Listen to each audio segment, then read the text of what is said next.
Hello, everybody. This is Tony. I think you can all hear me. You're all on mute. Have a. I hope you're having a good morning. It's early. I went up at 7 o'clock this morning, and yeah, um I'm Tony. I'm the founder of Kings of Indigo, and I drove up to our lovely studio of Kings of Indigo in Eiburg in Amsterdam, and yeah. Um, it's a pleasure to be to host you all and tell you a little bit more about our brand, about myself, how we started this brand, and how we visualize our design process, our fabric selection, our sustainability promises, etc. I realize this is um, a, a very hardcore denim crowd we are talking to today, which I am myself as well.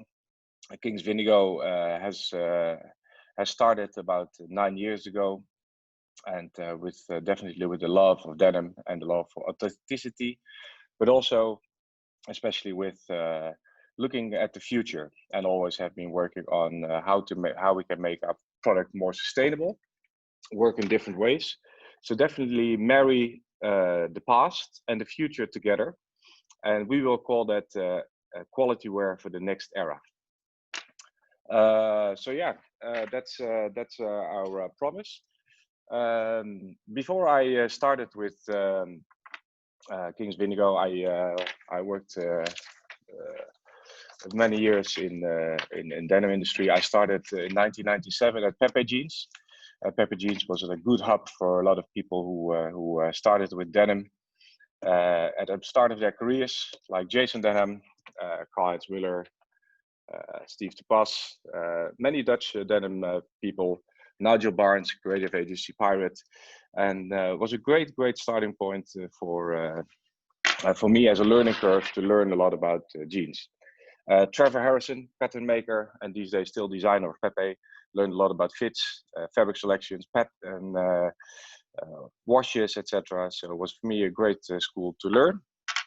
And yeah, from there I moved into after 6 years I left Pepe and I moved to LA to help my friend Ubi out and develop some hardcore premium American denim made with Japanese fabrics.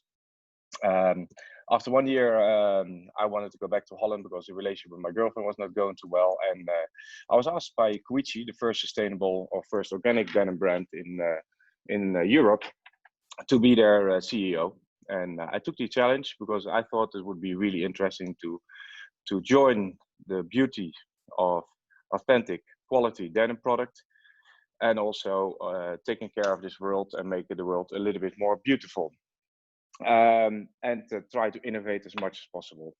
So I took that challenge without really knowing what I was getting into, and really was a big challenge actually in those days. Was 2003, when nobody ever heard the word organic, almost, especially not in the denim industry. Nobody ever heard about fair production. Never heard about the word washing without water. Sandblasting was quite common, so it was quite a challenge to try to do things in a different way. But also, to be honest, that also was for me that gave me the energy to actually do this, and to see how we could bring the beauty of a product and the beauty of taking care of working conditions for people and taking care of nature, and put it together in one brand. That is that was my challenge, and yeah, was quite a good thing, but also really hard, to be honest, because nobody was really interested in this whole subject. And I think also of most hardcore denim lovers also think like, yeah, sustainability. What do you mean? I only wear dry denim. I don't wear stretch. I wash them maybe once a year, and I repair them, and I wear them for many years. So true, that is one of the best ways of living the sustainable life, and living a lifestyle where you are really trying to take the most out of your product. But to be honest, a lot of people don't. And the biggest part of our industry has moved from the 60s when stonewash started, from a quality, lovely product with making selvages to a mass market product, which was more based on fashion. And as much as I love authentic denim myself, I wear selvage all the time. I only wear dry denim, and I only wear normally white t-shirts and simple stuff. The biggest part of the market is wearing other wash jeans, and you can say, okay, I don't participate in that as a denim brand, but still, I thought it would be nice to change the world from inside rather than to stay outside of this.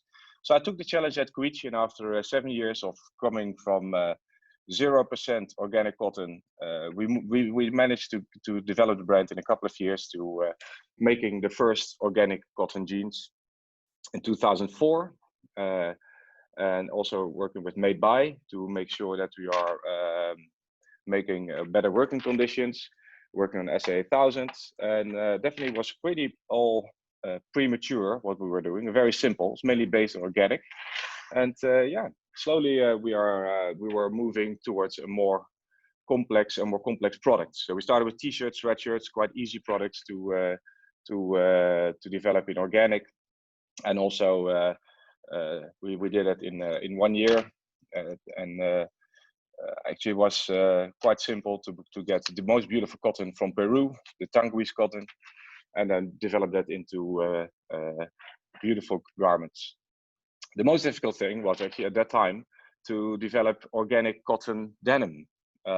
Nobody was doing it, and the few people who were doing it actually were at such a sad quality level that it was completely uninterested to work with. So I did some tests, but in the end we decided actually to develop the fabric ourselves, and we bought a container of organic cotton from Uganda in Africa, beautiful quality, and we shipped it to Spain, to Tavex, and with them they spun the yarn for us, and they also spun the yarn, woven the fabric, dyed a beautiful indigo color, and we made it all ourselves. So we had the first 10,000 meters of organic denim in 2004. I made it into jeans. And if I look back at it now, I would never use that quality again. But at that time, it was the only way to get started.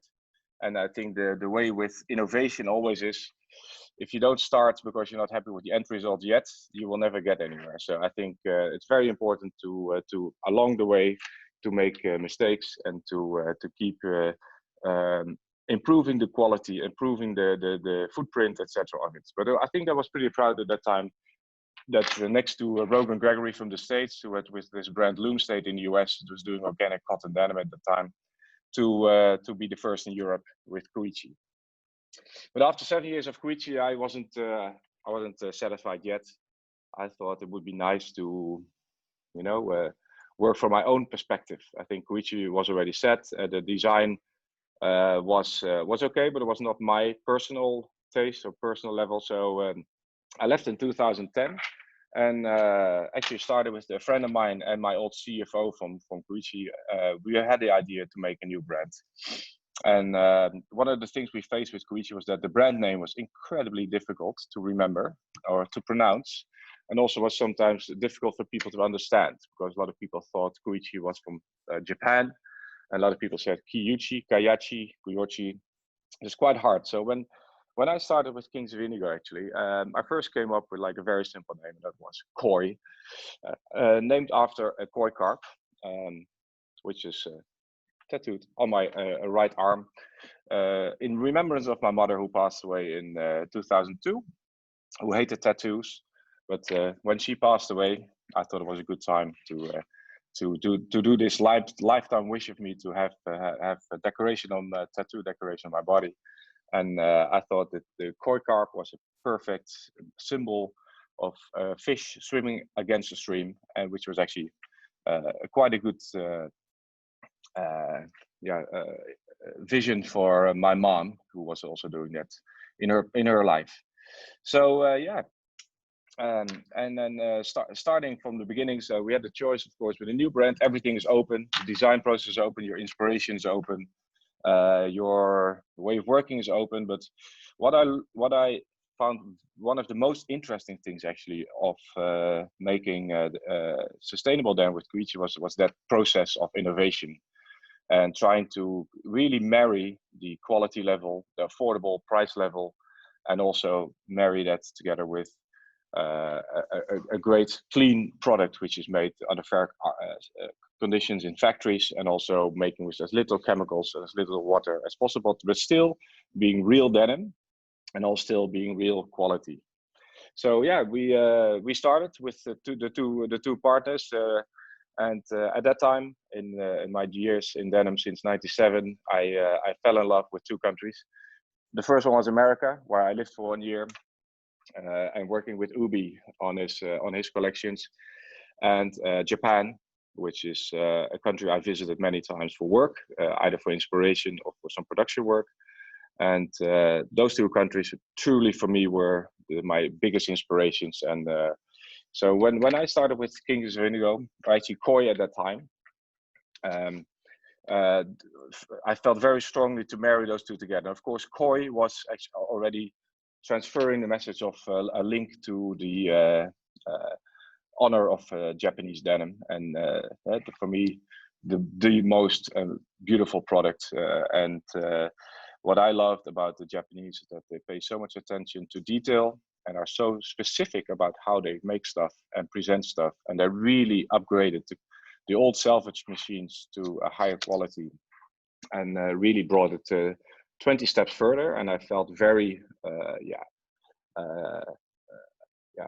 close to that thought. And that's also what we wanted to do with Kings of Indigo, but then on a little bit more more open way, and more in a European way, and more sustainable. The other love, of course, America, where I used to date an American lady for 6 years. So I visited the States a lot, from all big cities to all the countrysides, and I really fell in love with the diversity of the country, the big polarization. I have to say the polarization these days in the States is a little bit maybe too much, but in those days when I started with Koi, I really loved the differences in the country and different visions, but also, of course, the heritage of denim product, workwear, and sportswear, which has always been a big inspiration, I think, for all of us in this business. So coming from Koi to Kings of Indigo was actually by visiting a band called Kings of Convenience, who were in concert in Rotterdam here in the Netherlands. And I visited the concert and I saw a poster of them of KOC. So I saw the poster of KOC, so hey, Koi, KOC, Kings of Innovation, or Kings of Inches, and then hey, Kings of Indigo, that might be an interesting name. But I'm sure I sure thought like this would be taken by somebody else. So I went to the brand office, tried to register it. It was incredibly, it was available. So registered the brand, and then from that day, actually after 2 months after we started in 2011, we had Koi for the love of Japan, and Kings of Indigo more for representing the love for the Western and Americana feel of the brand. And I think for that, the two pillars were really built for the brand DNA, and always linking in the third pillar, which was sustainability. So those three pillars, in every product we make, there's a little bit of Japan, there's a little bit of Americana inspiration, and there's always a lot of sustainability. So how do we make that into a brand then? How do you develop that from scratch into something which you want to make? I think the main thing what I did is like also to have a strong logo and next to a strong name, which we tested on quite some people did those names, and I think it was very very I got a lot of positive feedback. So I think people were liking the name, the simpleness of Koi, and Kings of Indigo also being a little bit bold and maybe sometimes a little bit arrogant, but also saying like, hey man, we want the best in indigo, so this is what we stand for.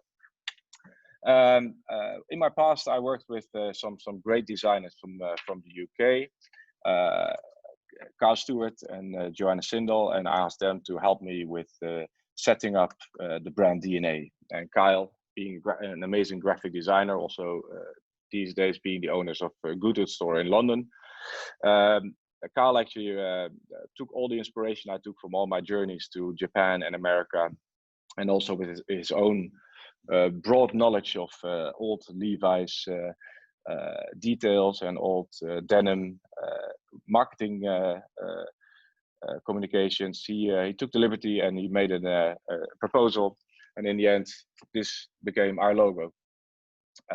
It's a cowboy on a koi carp riding the sea, and yeah. So when we saw this the first time, we were like, wow, this is actually, yeah.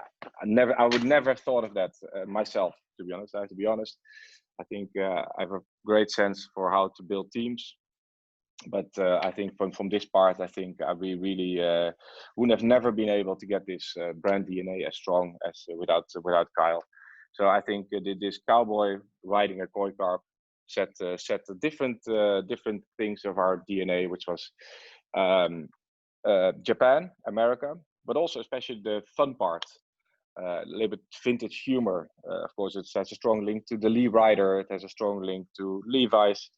All brands I love and admire, and definitely not intending to copy them, but also giving them more like an honor or like a platform. Like, you know, you guys are the originals, but we take part of this, and we build it into something new in a completely different way.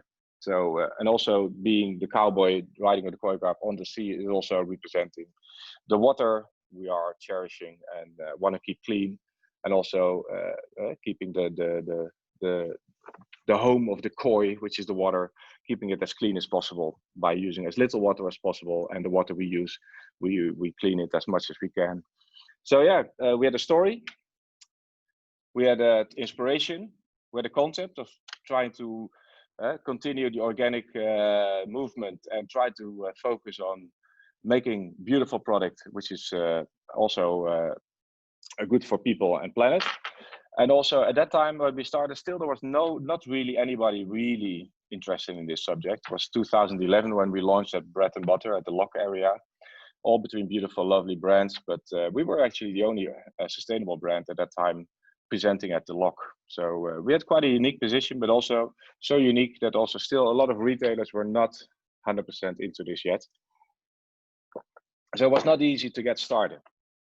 But despite that, we felt very strongly that this whole new way of thinking about product, the whole way of innovation, was definitely the future of denim.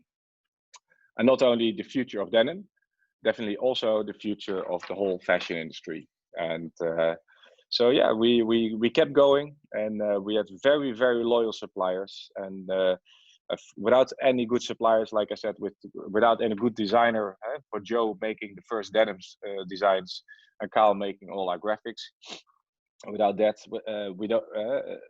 That's a great idea, but without a good supplier in fabrics and good suppliers in trims and good suppliers in making the actual stitching, cut, make, and trim, you don't have anything. So I've seen beautiful labels with great branding, but with horrible fits or horrible quality. I've seen beautiful quality denim with horrible branding on it, which also doesn't really work. So I think those things are very important to pull them together, and I think we have the right partners to do this. And the idea to develop this production line was also as like a kind of urban gardening, which I saw very strongly at that time. So produce as close to a home as possible. First of all, because it's easy, we can travel everywhere, and I strongly believe in developing product very, very closely with our suppliers, looking them in the eyes, sitting together in factories and talking about fits, talking about finishes, talking about constructions, branding. So I think for us, it was the best way to do this is very close to home, which also means a lot of suppliers are more flexible. What I also saw is that people close to home were also able to deal with smaller quantities. And we were producing 50 pieces, 100 pieces, 150 pieces, maybe 200 if we had an amazing order in the beginning. So we also needed this flexibility. We found that with one of our biggest partners, still till today, is the Interwashing Group, based in Italy, with factories in Italy, Tunisia, and Romania. And they really helped us setting up the brand in a big way. They helped us with all parts, from developing, giving us affordable prices, giving us services for smaller quantities, and also believing strongly in the brand, and also believing strongly in innovation and trying to do things differently in the denim world. And as much as I love unwashed denim myself, and I only wear unwashed, I saw that the biggest part of our industry is heavily washed denim, and I definitely wanted to change that. And they were the right partner as a laundry, also very laundry based, to do this. So yeah, I thought that that would be the great start. Also, we started making t-shirts and sweatshirts in Greece. We make knitwear in Italy. We make some shirts in Turkey. We do a little bit of indigo garments in India, but actually mainly our part of our production is based around the Mediterranean. So when people ask this, I also say our product's made in the Mediterranean. So we can all ship it by truck to Amsterdam, where our headquarters is. So yeah, that's a little bit about how we started. What I can do is maybe give you like a little, a really short tour to our office. It's not easy with Zoom, but at least you have an idea where we are. Maybe you're interested in this. We have a great team here working in Amsterdam. Of course, it's Sunday morning today, so I'm the only crazy one who's in the office. But normally we have 13 kings and queens working here on design, on product development, on sales, on marketing, finance, logistics. So it's a small team, a dedicated team, and yeah, but it's a nice way of working together. We moved 2 years ago to this place on the water. So let me show you briefly where we are. So this is my desk, and this is the view. So talking about koi carps, swimming in the water, and taking care of the clean water. You can see it from our office. So this is actually the view from where we are. So this is our office and meeting room, and I'll show you very briefly. This is the room where the rest of our team is. Very empty today, but we have a lovely finance department, sales department, and in the back of the office is Goy, and with the product team of Mariska and Lotte and Margreet, who's doing all our CSR. So this is all our inspiration, where we take our stuff from. Our denim washes, our tests. Here we have lunch on this table. That's the bar where we have our coffee, which is very important every morning. All fabrics. And this is the product development corner, which is always looking full of denim products. But next to denim, we also, of course, make a lot of other products like jackets and shirts, but I'll show you that later. So to give you like a brief view, this is where we work every day. This is the view we have. Some people ask us, do you ever work with this view? Yes, we are used to it now, and but still every day it's a pleasure to enter here and to see a little bit of nature and think about the future of denim with a broad view. So maybe to explain the best way of what we do and what our passion is also to show you my favorite pieces. I thought if we've been going now since 2011, so like a good 9 years, and we had made several 2 collections a year in general, mainly denim based, but also an increasing amount of tops. And my favorite piece is actually and all my staff will know that, is that there's one jean which we made actually already in 2014, no 13. It's a dry denim. This one. It's a Louis. It's a regular fit, and it's a. I think I have about 8 pieces of these, and I have 2 left like this, unwashed. This is a fabric which we use. This from Japan. Actually, like I said, we make everything in the Mediterranean, and most of our fabrics are coming from Italy, Turkey, Spain. So try also to source this as close to home as possible. But as you guys all know, of course, one of the best denim fabrics are coming from Japan. And this fabric is from a mill called Collect. They also they bring the brand to Momotaro, and they also supply some other really nice premium denim brands also here from Amsterdam, like Benzak. And yeah, we did this as a treat to ourselves. We didn't sell huge quantities, but for me, this has been from day one the favorite jean. And this is made the way it should be. And the only way how we made this is that we bought the fabric from Japan and shipped it to Amsterdam. So if you look at the CO2 footprint, this was not the ideal concept, but they managed to get for us a recycled weft. So the warp is 100% cotton, but the weft is recycled cotton, which is really a great quality and quite a good innovation. Because when we started in 2012, there were not so many organic fabrics from Japan, and also definitely not many recycled fabrics. So it's quite unique that we found this fabric. It's a beautiful red cast dye, 14 ounce, and how we made these jeans is of course with the inverted bar text, but also nice little details. I'm not sure if you can see this, like an embroidered koi carp in the back pocket. So if you wear it, you will slowly start to see it. I think on this jean is one of my worn ones. You can slowly see it peeking through. Next to that, we use leather patches from Euromark in Italy, which is beautiful goat leather.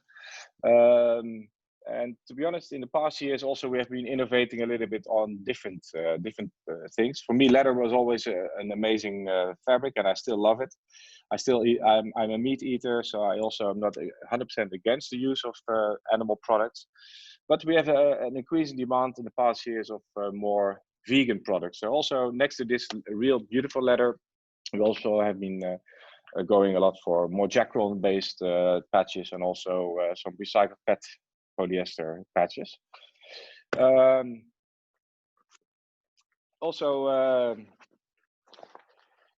When we started, also we love to inform a little bit our concept on the inside of pockets. So like I said, graphics were very important always from day one. I think Kyle did an amazing job on this, and next to our basic logo, he also made like pocket back prints, labels.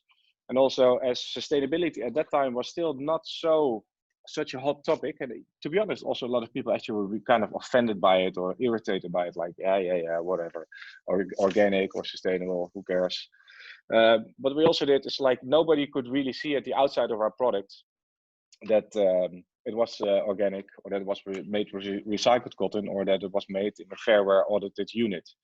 Also, just to seduce let's say the unaware people, to make them unconsciously conscious. That was always our thing, because we had a lot of prejudice against sustainable denim. First of all, why? Cotton is already a natural product, but I think we all know that cotton uses a lot of water, uses a lot of chemicals and pesticides to pollute the earth. So I agree, cotton is a beautiful fabric, but I mean, organic cotton just uses less water in general than most non-organic cotton. And definitely uses less chemicals and fertilizers and pesticides. So it's cleaning up the earth in a good way. And even for, I think, real hardcore dry denim salvage lovers, I am for using more recycled cotton and more organic cotton, as long as the quality is not affected. And as you all might know by now, or maybe not, there is no quality difference between organic cotton or conventional cotton. It's the same, only the process is different. That's the same as the food in your market, and sometimes it's even better. And to be honest, you can't even go more authentic than organic, because before the 60s, there was no pesticides and fertilizers used, and definitely not in the way it's used today. And all the processes were much more natural, as well as the dyeing processes. So if some people also say, yeah, organic is new and this and that, but it's not new. Actually, it's really old. So actually, we go back to the old way of growing cotton, and just doing some more innovation on it. So there's a little bit more harvest. So also that means that the price is coming down a little bit, and that's where we are today. But yeah, for me, one of our favorites, my favorite jeans. Also, we ship this always in this beautiful, lovely paper envelope. You also can say like, hey, you're a sustainable brand, why do you deliver this with so much packaging? But for me, getting such a nice, lovely denim, it's also how you receive it and how you unpack it. So packaging, I always have been a sucker for this, and that's also going to Japan, that's where I get one of the most joys is the presentation of the food in restaurants, or the presentation of products in stores, of how they pack the product. So that's why we still do this. And if you need a good envelope for your administration, you can still reuse this envelope for that. Also, you can see here a nice piece of artwork. We call it Kings of Shutterloom. That was our salvage program. And as you can see also there, a little bit Americana influence, which is the Big Boy. Some of you might know them from the hamburger chain in the US. And we gave him a little crown, so it became like our King Boy. So yeah, talking about honoring like little things from America and little things from Japan, and remaking that into new stuff. Like I said, I have all kinds of worn-in pieces in my closet from this, like I just showed, like the 100% dry one, but also completely 100% broken, which needs to be urgently repaired, or a little bit less broken and already repaired. So this fabric fades in so beautifully. And the one I'm wearing today is even less worn in. So yeah, I have all kind of stages, which I'm sure a lot of you denim nerds will recognize, that if you find your favorite jean, you're always going back for more or less the same, maybe in a different shade, maybe in a different weight.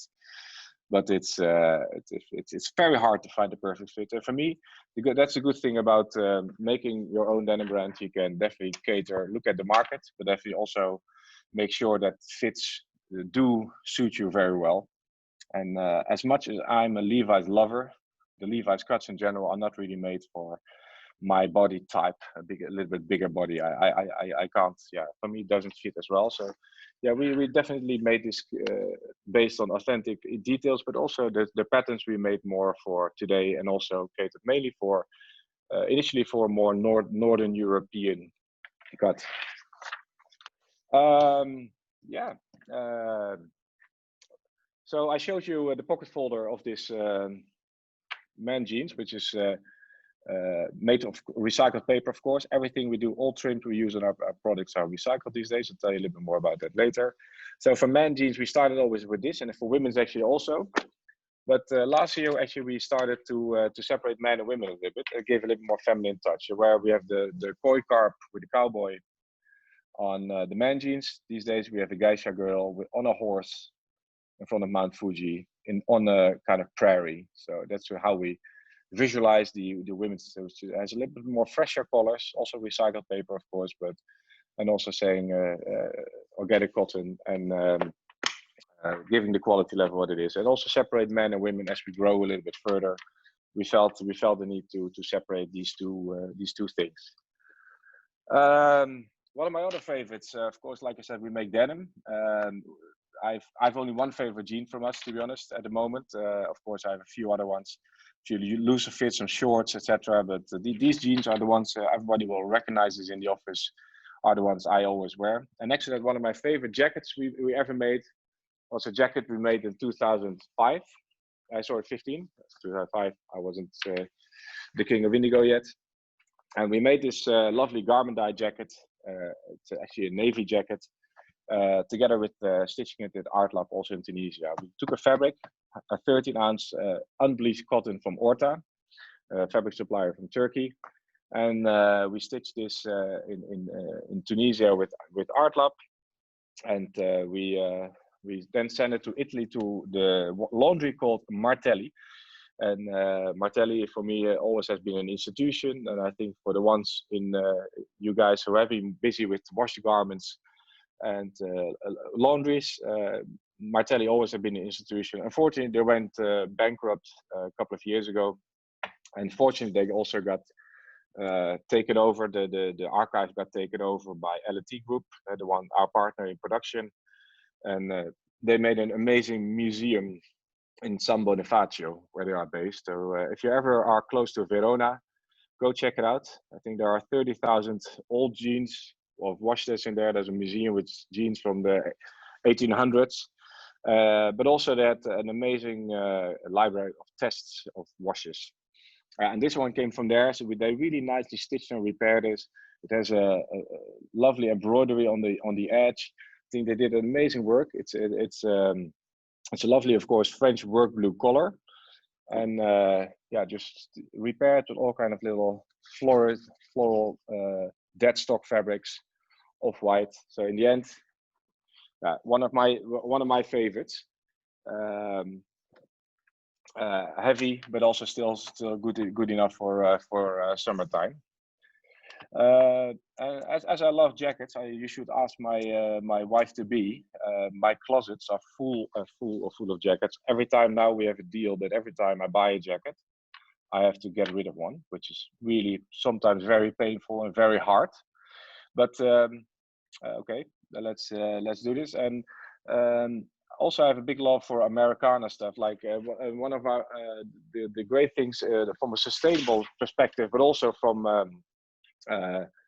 just inspiration, is this classic Hunter body warmer.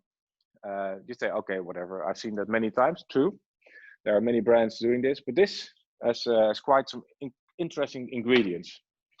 First of all, it's made with a fabric from hemp vortex in Hong Kong. It's 55% hemp and it's 45% organic cotton. And it's an amazing touch and an amazing look. As you know, hemp has been one of the fabrics originally used for workwear in a lot of ways, because it's one of the strongest fibers in the world. And next to that, hemp, if you compare that to cotton, uses so much less water and less chemicals to grow. It almost grows everywhere. It's almost like a nettle so it's a perfect fabric which is strong, and it has less footprint. So for us, hemp always has been quite an important part of our collection, and it's really good actually to see at the moment that there's been a strong upcoming of hemp in the past year. Actually, before it was linen. Last year, linen. 2 years ago, linen came really strongly up. Also a very similar fiber. Strong, also used a lot for workwear in the past, and also uses very, very little water. But yeah, so this was a nice one. So I have an Indigo Hunter body warmer in this hemp fabric.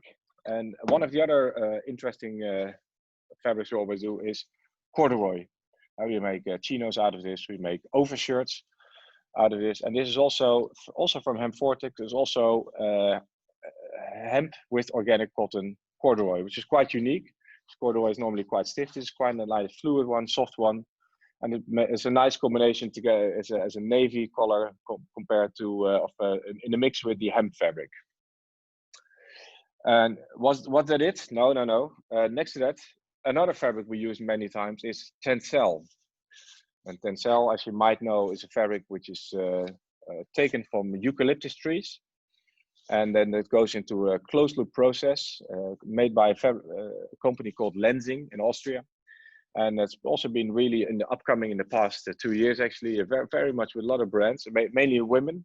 But also this is a very, very strong and very soft, but also a very comfortable fabric. So we use this as a lining.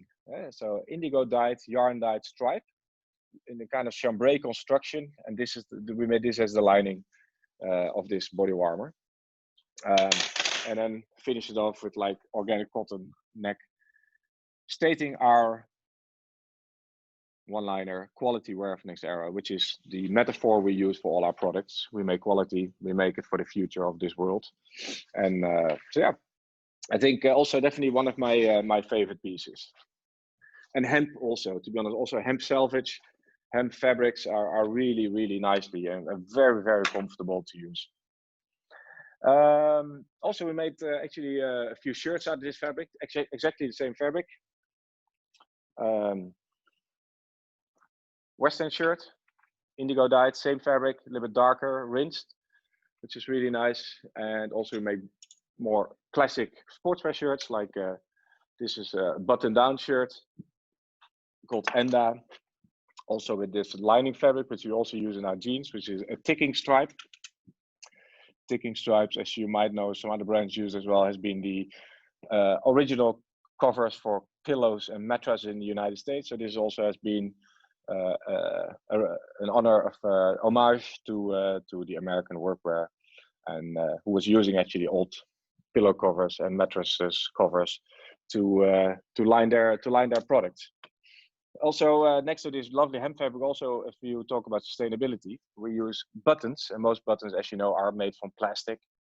And as plastic is one of the biggest problems we face in this world for our sea, or also for our garbage, it is it takes like 200 years to degrade. And as we are also focusing more and more on biodegradable items, this is made from Corozo, which is actually coconut shell. And so it's 100% natural, there's no plastic in it, but you don't see it. And that's actually the thing we do with Kings of Indigo, is that we make stuff, our products sustainable, but you can't see the difference. It looks authentic, it looks real, it looks like it's sometimes used to be with a modern twist, but made in a natural way. So it's better for our world. Also, our labels are all made from recycled polyester with organic cotton. A nice blend as well, made by AP Express or by Kadika these days also. So yeah, that was hemp.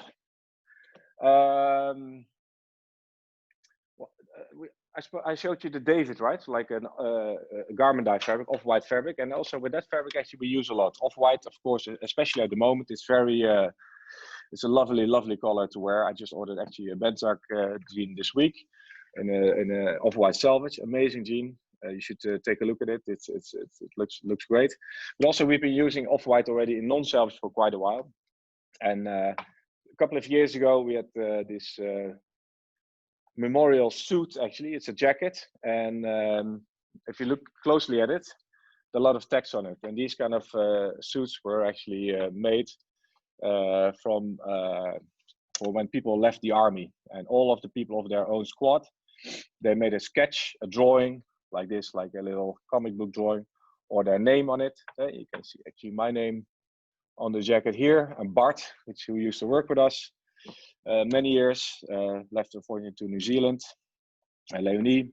And so also we made our own memorial jacket. So the whole staff of Kings of Indigo, some suppliers, all put their name on this, and some sketches. And we made this into a new suit, which we sold, I think it's 3 years ago. And together with like a military off-white jean in the same concept. The lovely thing about Ecru denim is that, of course, as much as I love indigo, as we are the Kings of Indigo, Ecru denim is unbleached cotton. So there's no bleach in it, there's no dyeing stuff. Of course, there's also no fading, but still, next to all your blue pieces and your different shades of indigo, I think this is a beautiful item to have in your closet as one of your favorite pieces. So I'm also pretty proud of that one. Then one of my also favorite pieces we made is this program we did 4 years ago. This is our badge denim made on a Orta 15-ounce open end weave. We couldn't get this in 100% organic cotton, so the warp is regular cotton, conventional cotton, but the weft is organic. But still, at that time, we decided to use it because it was such an amazing fabric. We couldn't get any open-end looking fabrics at that time, which were becoming really important for this whole vintage trend, which we have been seeing in the past 4 years. And we made 40 different badges on it. We all took we bought old badges from the States, mainly from railway companies or Skateboarder magazine. You can see Native American inspirations, surf inspirations, and we made 40 batches and we stitched them on these jeans. So the supplier was very happy with us, but resulted in quite a unique piece, which still till today I think has been one of our key pieces. We didn't sell a lot of this, but that's the good thing about having a brand. It's always good to have some stuff which we sell in more volume, but definitely also very important to have some stuff which is just close to the heart and also makes your job more fun to realize this.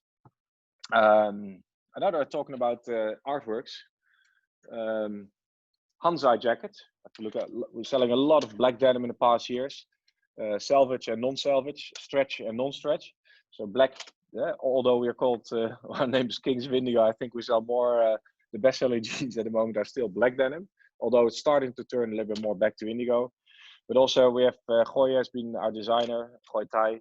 He's been working on these artworks with our suppliers to do really fine koi embroideries on these jackets. If you look at this more Western style, with like nice piping, little fake leather things. You think, oh, fake leather, fake, why fake? Because it's vegan then. We try to use as little leather as possible now.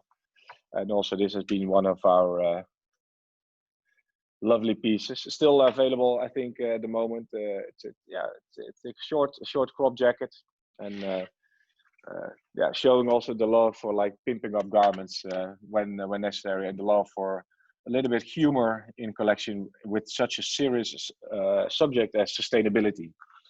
I see too many sustainable brands being serious, and we are very serious too, but also you need to bring this message with a little more fun also to have more receptance and people really see the joy of it, to actually consume something good and be interested in it and also have fun in life. And those things are being very closely mixed together. And I think 17 years ago when I started with sustainable denim, I think it was that mix was not really made yet. One more artwork which I also loved, I think, is as I said, more Japanese oriented, is this Denim Crazies kimono sweat. So also you see there that Kings of Indigo mixes sportswear. So it's not only hardcore denim. We not only go for authentic, dry, hardcore workwear pieces, but also mixing a little bit of things in sportswear, and also going a little bit crazy, as you can see, which also gives like a statement of selling sustainable brands also to more people with a love for authenticity, but also a twist, and also showing do things differently. Same as this little doll we made. Right? Also, you see here Big Boy translated into the King, made from waste denim, so leftover cut from the cutting room, like dead stock you could call it, or like cutting waste. Normally we use that a lot. Cutting waste being used a lot for recycled part in denim, but in this way it has been used into like a new product. And we do a lot of these special projects where we upcycle stuff. This is one made from a dry denim, of course, but also we made this lovely panel denim, I think 4 years ago already. You see it a lot these days as well, but this has been made from 3 second choice jeans from our factory, and they've cut it and then patch it back together into one jeans. Nightmare to make. I think we made only 100 pieces like this, and every piece looks different, but it also shows how, if you have worn in your jean, worn it out, repaired it, and then when it comes out comes at the end of the life cycle, it is still a valuable product. And that's one of our visions with Kings of Indigo, is that the life cycle doesn't end when a garment is not being able to be worn anymore. You can make something new out of it, a bag or like a little doll, a new pant or skirt. And we definitely try to motivate that. Every year also we do the Reuse the Blues contest. I think it's going to come up, if I'm not mistaken, in 2 months from now. It's been delayed a little bit due to the Corona crisis.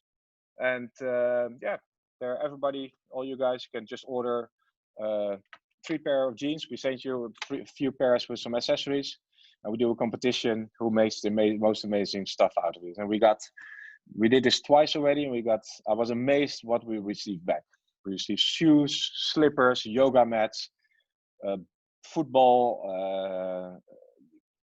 stuffed animals, great stuff. So it shows that consumers and people are getting more into like the making of the amateur stuff, the making stuff yourself, do it yourself stuff, working at home, going back to passion for garments. And I think that's definitely what we try to enhance, that people are very motivated to do stuff yourself. And I think that gives so much fun to it. let's go to next. Oh yeah, this, if you'd love to talk about artwork, this is the craziest thing we ever made, I think. Ta-da! This jacket, of course, we saw also streetwear coming up in the past years, and I think 3 years ago we made this jacket. It's a Mac, if you can see, a long Mac, and it's fully embroidered with our logo. It's unbelievably heavy, and it's fully embroidered. The base is actually vegetable dyed denim from Orta. The base itself is a really nice fabric already. I have a chino in this. I have like a little vest in this, a deck jacket as well, like David. But yeah, in this case, we went actually a little bit further, and it took 96 hours of embroidering, fully embroidered. It's also really heavy, to make this jacket. 4 days per jacket, only embroidery time. So as you can imagine, it's crazy. We didn't sell a lot. I think we sold maybe 25. It's also not the most sustainable thing because it's a little bit useless, all those embroideries, but also sometimes next to good basic pieces, you need also a little bit more outspoken pieces which show what you can do, and also give the brand a little more bite. And also we made this lovely worker in this. It's like the carpenter pant, also with this loose fit natural indigo fabric, and then also fully embroidered.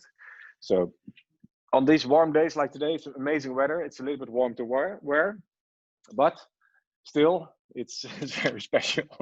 And I've been when I wear this, I have a lot of reactions. Even one got stolen from me when we moved offices, and when I saw it.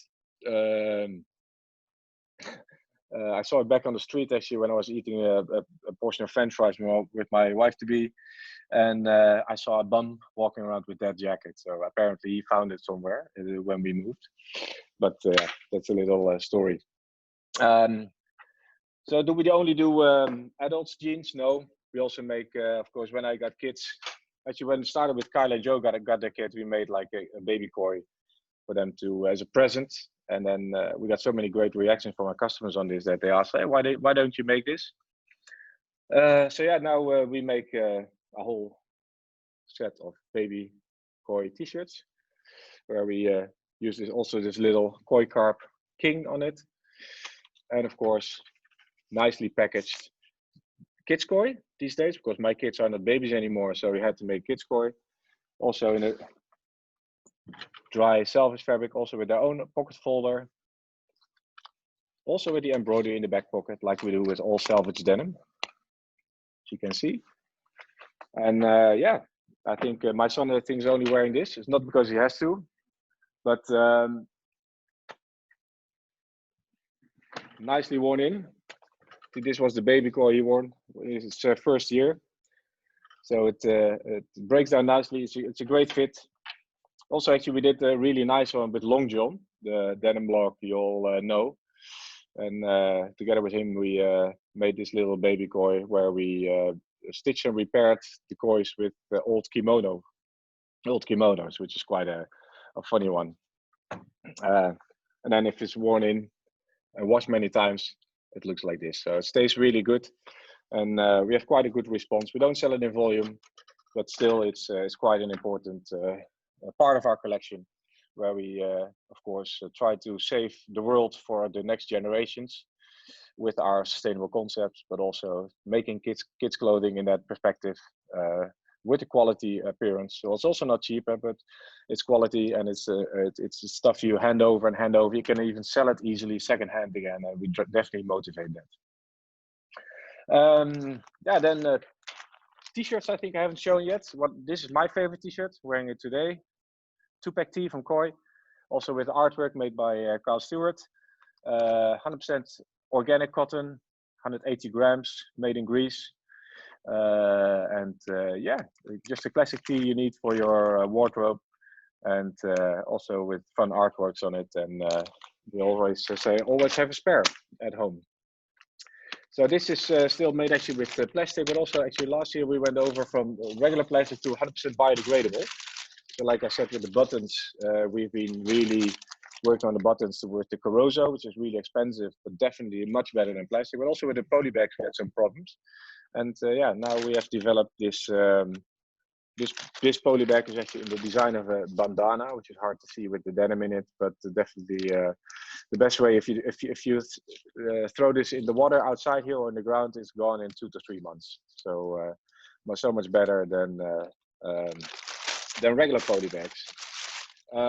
And you don't have to compensate on quality in these kind of things, because it's, you know, it still looks good. And that's always what we do. We never do any concessions on quality. We never do any concessions on fit. We have our own, not our own pattern make, but we have our solid freelance pattern make, always makes all our patterns. So the best fits, the best fabrics, and also then making product which is made in fair wear audited units. Very important to us. We work with Fair Wear Foundation since 2013 to make sure that everybody gets the right salaries. There's no child labor. It's safe. They have the right for unions. And if there's a problem, they can always notice this to us or to the union. So I think that's next to the eco part, where we focus a lot on organic and more also on recycled products. And also working more from an organic approach, more towards a circular approach. Then I think the fair working conditions are often a little bit less communicated, especially at the moment, where if you look in the denim world, if you go to a trade show, everything is about sustainability. It's all about organic and recycled and dyeing with less water, washing with less water, with less chemicals. But also don't forget that every jean you wear is made by a person, or of course by many persons. But I mean, it's handwork. People need to get paid, and they also need to have a good life and a reasonable salary.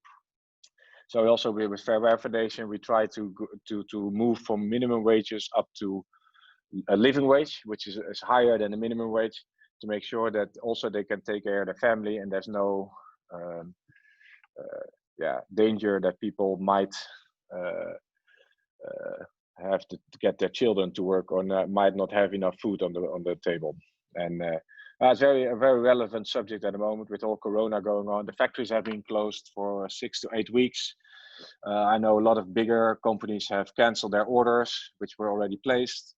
So I think it's very important that we in our world, in our lovely Western world and Eastern world, are taking care of the people who make our product, and that feels better. And I think on long term, that makes the world definitely a better place. So next to making quality, buy less, definitely also. And I think most of you guys are definitely into this already, buying. We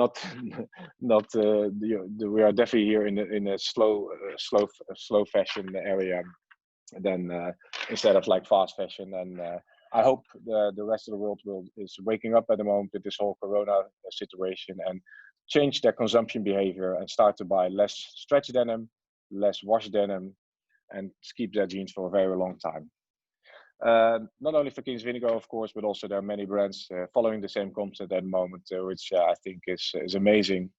And buy less, buy better, and have fun. I think we are at the end of 1 hour. It's incredible how fast this time actually went. I think it's been really fun to do this for you guys. I hope you learned something about our brand and learned something about me. Reach out to us if you have any more questions. Send an email to me, Tony at kingsofindigo.com. We'll be off today and tomorrow. We have a little holiday, but I hope to see you in the next years, and hopefully also face to face after Corona has faded away, hopefully soon. Guys, have a lovely Sunday. Enjoy the Global Denim Hangout, and thanks for joining us. And see you soon.